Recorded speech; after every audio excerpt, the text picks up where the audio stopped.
நீர்தான் வீரபாண்டிய கட்டபொம்மனோ? நீர்தான் ஜாக்சன் என்பவரோ? ஏது வெகு தூரம் வந்து விட்டீர்? நட்பு விரும்பி அழைத்ததாக இருக்கிறேன். அதே விரும்பி நானும் வந்துள்ளேன்.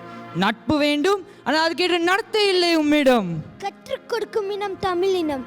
நீர் கற்றுக் கொடுக்க முயற்சிப்பது அறிவீனம். நவாப் இருந்து நாட்டுரிமை பெற்றிருப்பது நாங்கள். நீ ஏன் வேட்டிக்காக வரவில்லை? வெட்டி கொடுப்பது நாங்கள். இல்லையெனில் நீ இந்த நாட்டுக்குள் நுழைந்திருக்க முடியாது. இருமாப்பு இனம் ஒழியவில்லை உன்னிடம். எல்லாம் உடன் பிறந்தவை ஒளியாடு. உன் மீது குற்றம் சுமத்துகிறேன் நான். என்னவென்று? எதிர்த்துரைத்தால் கணக்கில் அடங்காது. எண்ணிக்கை தெரியாத குற்றம். எனக்கா எண்ணிக்கை தெரியவில்லை. அகம் பிடித்தவனே சொல்கிறேன் கேள். உன் நிலத்தில் விளையும் விளைச்சலுக்கு கிஸ்தி கொடுக்கவில்லை. எங்கள் பேரரசு கீழரசுக்கு திரைப்பணம் செலுத்தவில்லை. வெகு காலமா வரி பணம் வந்து சேரவில்லை. இந்த பாக்கிக்கெல்லாம் வட்டியும் செலுத்தவில்லை.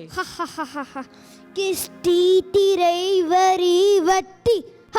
வானம் பொழியிறது, பூமி விளையிறது. உனக்கு ஏன் கொடுப்பது கிஸ்தி? எங்களோட வயலுக்கு வந்தாயா? ஏற்றம் மிரட்டாயா? நீர் பாய்ச்சி நெடுவயல் நிறைய கண்டாயா? நாற்று நற்றாயா? களைகளை பறித்தாயா? களனி வாழ்வோரவருக்கு கஞ்சி கலையம் சுமந்தாயா?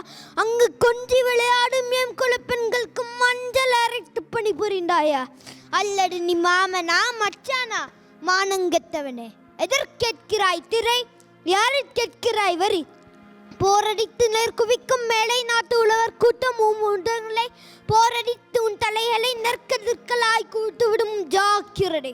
துடிக்கிறது மீசை. அடக்கு அடக்கு என பின்னாடி வந்த உறவு முறை தடுக்கிறது.